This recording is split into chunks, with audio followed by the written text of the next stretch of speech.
تاریخ کے عظیم ترین جنگجوؤں میں ایک نام خالد بن ولید کا بھی ہے، لیکن ان کی شاندار کہانی کو سمجھنے کے لیے ہمیں پہلے اس دنیا کو سمجھنا ہوگا جس میں انہوں نے قدم رکھا تھا۔ تو آئیے ذرا سٹیج سیٹ کرتے ہیں۔ اچھا، تو عام طور پہ ہمیں بتایا جاتا ہے کہ یہ تاریک دور یعنی ڈارک ایج تھا، لیکن یہ آدھا سچ ہے۔ حقیقت یہ ہے کہ 7ویں صدی میں یورپ اور مشرق وسطیٰ میں زمین آسمان کا فرق تھا۔ ایک طرف یورپ تھا جہاں بنیادی سہولیات تک نہیں تھی، اور دوسری طرف مشرق وسطیٰ کے شہر تھے جہاں پکی سڑکیں، پانی کا جدید نظام، یہاں تک کہ رات میں تیل کے چراغوں سے روشن گلیاں بھی تھیں۔ تو یہ تاریکی ہر جگہ نہیں تھی، بلکہ صرف ایک مخصوص علاقے تک محدود تھی۔ تو سوال یہ پیدا ہوتا ہے کہ تاریخ کی کتابیں اکثر اس فرق کو نظر انداز کیوں کر دیتی ہیں؟ اس کا جواب ماخذی مواد کے مطابق مغربی تاریخ کے روایتی نصاب میں چھپے ایک گہرے تعصب میں ہے، ایک ایسی سوچ جو مغربی تہذیب کو اس کی جڑوں یعنی مشرق وسطیٰ کے بانیوں سے الگ کر کے دیکھتی ہے۔ تو اس وقت کی دنیا کیسی تھی؟ اس زمانے میں دنیا پر 2 عظیم طاقتوں کا راج تھا، رومی سلطنت اور پارسی سلطنت۔ یہ وہ 2 ستون تھے جن پر دنیا کا نظام کھڑا تھا، اور ایسا لگتا تھا کہ انہیں کوئی بھی نہیں ہلا سکتا۔ ذرا فارسی سلطنت کا تصور کریں، 1200 سال پرانی تاریخ۔ یہ صرف ایک سلطنت نہیں تھی، بلکہ تہذیب اور طاقت کا ایک ایسا سمندر تھی جو صدیوں سے قائم تھا۔ اور پھر دوسری طرف تھی رومی سلطنت، جس کی اپنی 900 سالہ شاہی تاریخ تھی۔ یہ دونوں مل کر اس وقت کی معلوم دنیا کے بے تاج بادشاہ تھے۔ تو کہنے کا مطلب یہ ہے کہ یہ سلطنتیں صرف پرانی نہیں تھیں، بلکہ ہر لحاظ سے بے مثال تھیں۔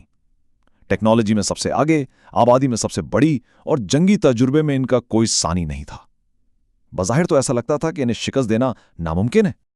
لیکن ہر بڑی عمارت میں کہیں نہ کہیں کوئی دراڑ ضرور ہوتی ہے۔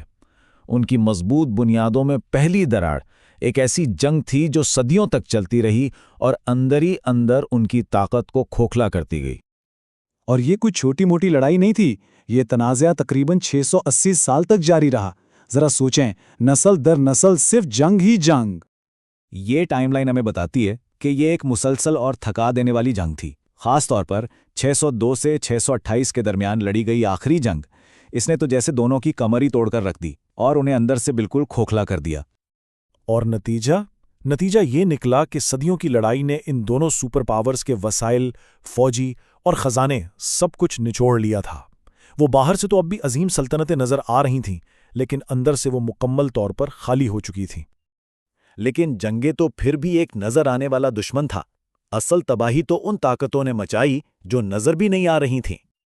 اب کہانی کا یہ حصہ بہت ہی حیران کن ہے۔ انڈونیشیا کے ماہی گیر بحر ہند کے راستے افریقہ اور مشرق وسطیٰ تک پہنچے اور اپنے ساتھ ایک نئی چیز لائے، چاول کی کاشت کا طریقہ۔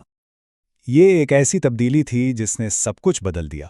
چاول کے کھیتوں میں کھڑا پانی ملیریا پھیلانے والے مچھروں کے لیے جنت بن گیا، اور اس کا اثر پورے خطے میں اسپین سے لے کر ایران تک انسان کی اوسط عمر 40-45 سال سے گر کر سیدھا 20-25 سال پر آ گئی، یعنی ایک پوری نسل کی آدھی زندگی ہی چھن گئی۔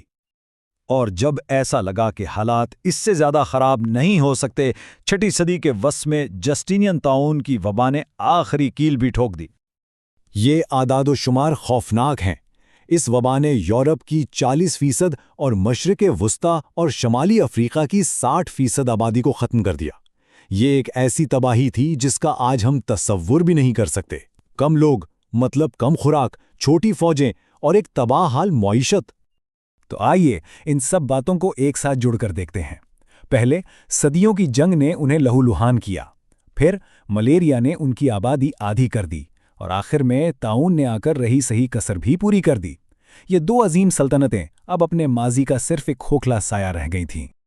تو 7ویں صدی کے آغاز میں دنیا کی حالت یہ تھی، ایک ایسا عالمی نظام جو دور سے دیکھنے میں بہت مضبوط لگتا تھا، لیکن اندر سے بالکل ٹوٹ چکا تھا اور بس ایک دھکے کے انتظار کر رہا تھا۔ یہی وہ سٹیج تھا جس پر خالد بن ولید کو قدم رکھنا تھا۔ اب سوال یہ ہے کہ جب پرانی طاقتیں اس طرح بکھری پڑی ہوں تو اس وقت کیا ہوتا ہے جب ایک بالکل نئی، ایک غیر معمولی طاقت میدان میں اترتی ہے؟